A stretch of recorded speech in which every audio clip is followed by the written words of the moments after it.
Les années 2000 sont secouées par des séismes et des guerres.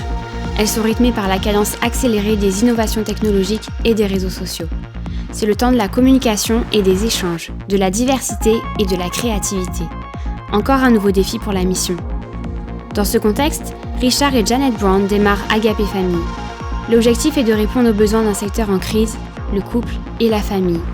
Des sujets tels que la communication ou la résolution des conflits sont abordés sous forme de séminaires et de soirées événementielles.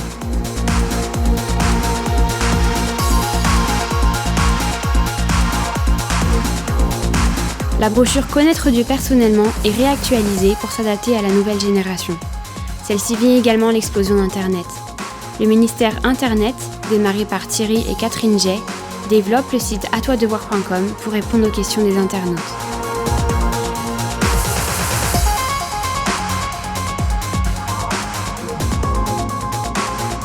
L'équipe, basée dans les bureaux d'Ozoir, s'est bien étoffée. Elle développe divers projets, dont des campagnes de distribution des cassettes vidéo du film Jésus. En 2004, Saïd et Fatima Oujibou rejoignent le ministère Agapé Mosaïque pour travailler auprès des populations musulmanes vivant en France.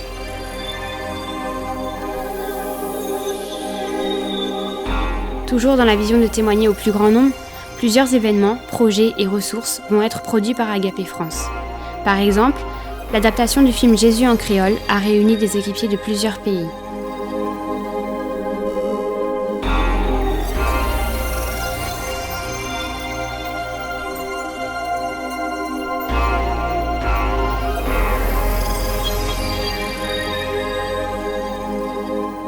Qu'ils soient à l'étranger ou sur les quais d'une gare, les équipiers sont très créatifs pour partager le message de l'Évangile. Francis Didier prend la succession de Gérard Lanier et devient directeur national d'Agapé France. Sport et Foi organise son premier camp de football en été 2005. Ce sera le premier d'une longue série de camps d'évangélisation pour jeunes sportifs. Face à ce monde qui évolue, Agapé France s'adapte avec diversité et créativité en accompagnant de nouveaux projets suscités par les dons et les aspirations des équipiers. La volonté est de s'étendre sur d'autres campus avec des équipes de permanents, mais aussi permettre à des volontaires et des stagiaires d'intégrer les équipes.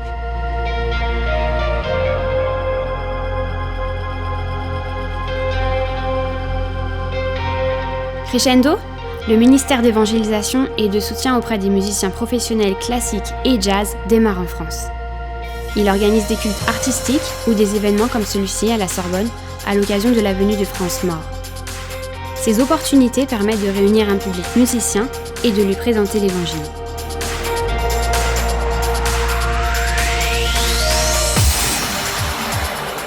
Des formations sont données en interne, mais aussi au sein d'autres communautés ou associations. Les équipes universitaires sont maintenant implantées à Lyon, Rennes, Paris, Toulouse, Nantes et Montpellier. Le département d'action et de formation à l'évangélisation présente des actions destinées à rencontrer nos contemporains sur leur propre sensibilité et leur culture. L'exposition Martin Luther King aura un grand succès et sera renouvelée plusieurs fois dans des lieux religieux et laïques. L'animation de colloques et des marches publiques sont organisées notamment en Guadeloupe par Jean-Claude Girondin avec toute une équipe de bénévoles locaux.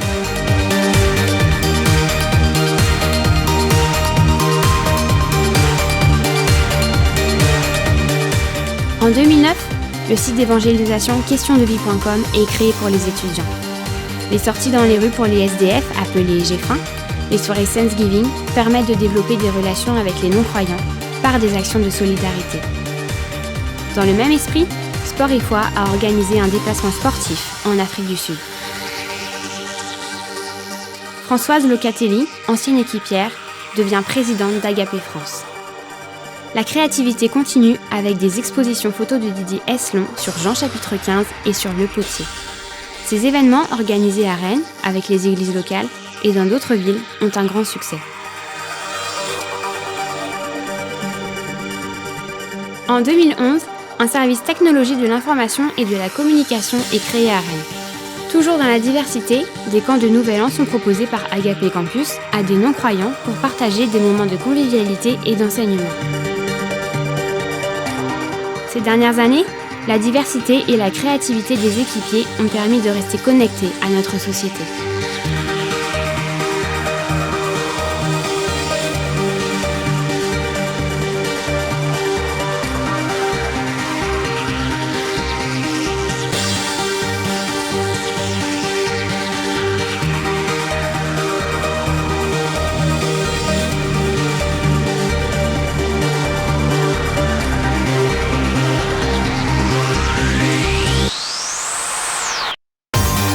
L'événement Femmes debout, organisé par Jean-Claude Girondin et son équipe en Guadeloupe, a duré une semaine.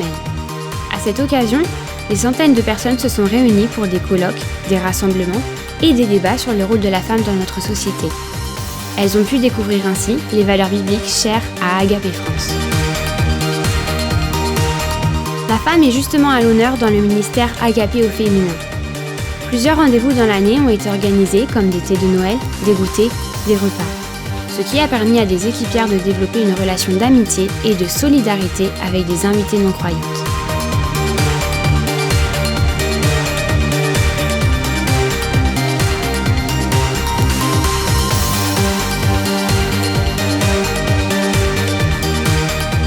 L'équipe d'Agapé Campus, toujours dynamique, n'est pas en manque d'imagination pour partager l'Évangile.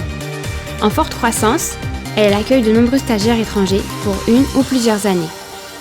Agapé France a également envoyé plusieurs missionnaires en Asie, en Afrique, pour des missions de courte ou de longue durée.